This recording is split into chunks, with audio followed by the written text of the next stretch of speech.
YouTube channel Sundaram mix में हमारे सभी दर्शकों को हार्दिक अभिनंदन है। दर्शकगण, मित्रगण, हम परम महान शिव यानी शिव भक्त दधीची जी के बारे में आप लोगों को कहना चाहता हूँ कि एक समय ऐसा था कि देवता के लिए सुरक्षा के लिए उन्हें उनकी हड्डी की आवश्यकता थी। दधीची यानी महर्षि दधीची जी का हड्डी में कौन ऐसा विशेषता था, उनकी हड्डी में कौन ऐसी विशेषता था कि उनकी हड्डी से देवताओं द्वारा मारे जाने पर दानव का नाश होगा।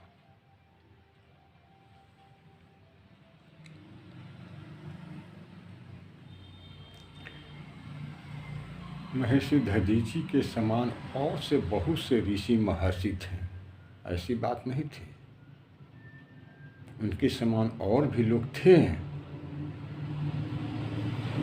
लेकिन दधीची की ही हड्डी से क्यों दानव यानी वित्रासुर का वध होगा? क्या विशेषता था उनके हड्डी में? तो हमारे दर्शकगण यह जानिए कि एक समय देव और दानव में युद्ध हुआ था। उस युद्ध में दानव बहुत बुरी तरह से पराजित हो चुका था। उस समय उतना अस्त्रों का आविष्कार नहीं हो पाया था। बुरी तरह से राक्षसों का नाश हुआ था और पराजित हुआ था।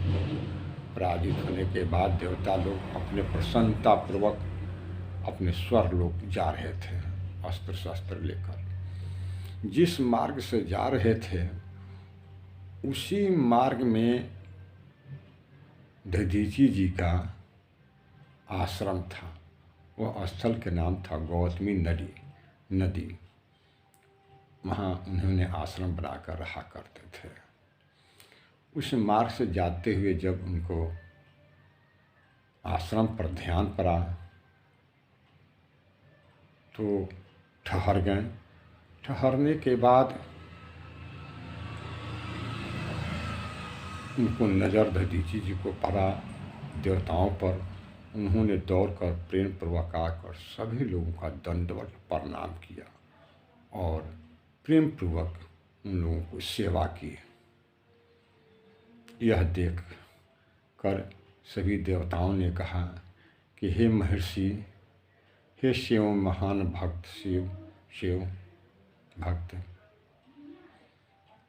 आप हमारे ये जितने भी अस्त्र हैं अपने यहाँ रख लें, क्योंकि आप कठोर तपस्या कर महेश्वर को प्रसन्न कर अपने शरीर को वज्र का वरदान मांग लिया था। आप पर कोई अस्त्र शस्त्र का प्रभाव नहीं पड़ेगा, इसलिए मेरा अस्त्र जितने भी अस्त्र शस्त्र हैं आपके यहाँ सुरक्षित रहेगा आश्रम में। महर्षि ने कुछ समय सोचकर हाँ कह दिया। इन लोगों ने सभी अस्त्र इनके आश्रम में रखकर प्रसन्नतापूर्वक अपने पूर्व स्थल पर जाकर रहने लगे। कारण यह था, देवता ने का कहना था कि हम लोगों के यहाँ हमेशा राक्षसों का आक्रमण होते रहता है। छल से, कपट से यह अस्त्र चुरा कर ले जा सकता है, इसलिए आपके यहाँ कोई आ नहीं सकता है। आपके प्रभाव देव, दानव, मानव आदि सब लोग जानते हैं। उधर से उनकी धर्मपत्नी दधीची जी के आते हैं। यह सब बात देखती है, पता लगता है। उन्होंने अपने धर्मपति को बोलने लगते हैं कि अकारण आपने इन लोगों का अस्त्र लेकर असुरों से बैर क्यों ले लिया, आपको इससे क्या लाभ मिलता है। दधीचि जी ने कहा कि अब तो मुंह से मैंने कह दिया, तो अब न कहने में ठीक नहीं है, और उन्हें पुनः बुला कर ले जाने को अस्त्र नहीं कह सकते हैं। लेकिन उनकी पत्नी भी इन सब कहने के बाद मौन रह गई। लंबा समय हो गया, लेकिन देवता लोग अपने अस्त्र शस्त्रों को लेने के लिए नहीं आ पाए। तो दधीचि ने भी संकोच में पड़ गए कि अभी तक कोई आ नहीं पाया, इसी कारण मुझे हमेशा जागरूक होने पड़ता है, ध्यान देना पड़ता है। लेकिन देवताओं को भी सोच होना चाहिए कि कब तक। उनकी पत्नी भी डांट ठपाट करने लगी, तो उन्होंने कहा कि ठीक है। लंबा समय हो जाने के कारण दधीचि जी ने उन सब अस्त्रों को अपने धर्मपत्नी को लाने के लिए कहने के बाद उन्हें लाकर उनके सामने रख दिए, और दधीचि ने मंत्र से सभी अस्त्रों को स्नान करा दिया। स्नान कराने के बाद में उन सभी अस्त्रों का मंत्रवत स्नान कराने पर समूचा तेज उस जल में चला गया, और दधीचि जी ने उन सभी जलों को पी गए। से उनका शरीर सब तेज उनकी हड्डी में समाहित हो गया, और समूचा अस्त्र का तेज उस हड्डी में चला गया। समय आया तो एक बार फिर दानव राक्षसों ने फिर स्वर्ग पर आक्रमण कर दिया। तब लोग दौड़ते दौड़ते लोग फिर अपना अस्त्र शस्त्र लेने आ गए तो अपना पूर्वज सभी कहानी कह सुनाए कि आपके विलम्ब के कारण मैंने सभी अस्त्रों का मंत्रवत अपना आह्वान कर सब तेज जल के द्वारा मिलाकर मैं पी लिया। अब सब मेरा हड्डी में प्रवेश कर चुका है, अब इसका कोई उपाय नहीं है। लेकिन ठान मान लिए देवता लोग।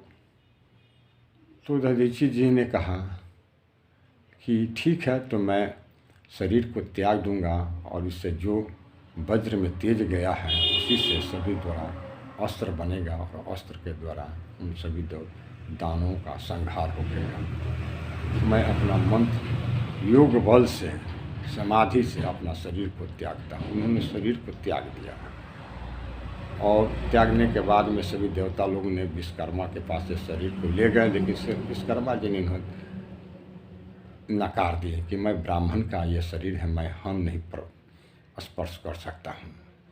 तो उन्होंने फिर ले जाकर देवता लोगों ने गौ से उनका शरीर को नमक छिड़क कर सब चटवाया, हड्डी निकल आया। तो जाकर उन्होंने विश्वकर्मा के पास जाकर रख दिए। तो उन्होंने सभी अस्त्रों का निर्माण कराया, और तब उस युद्ध हुआ।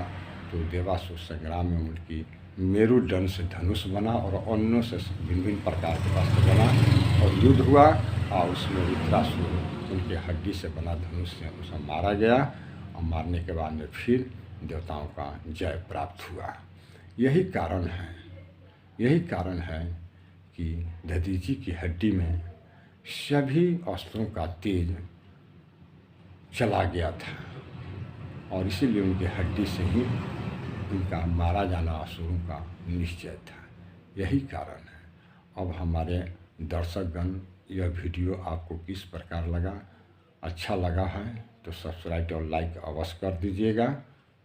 तब तक के लिए यहीं ओम नमः शिवाय।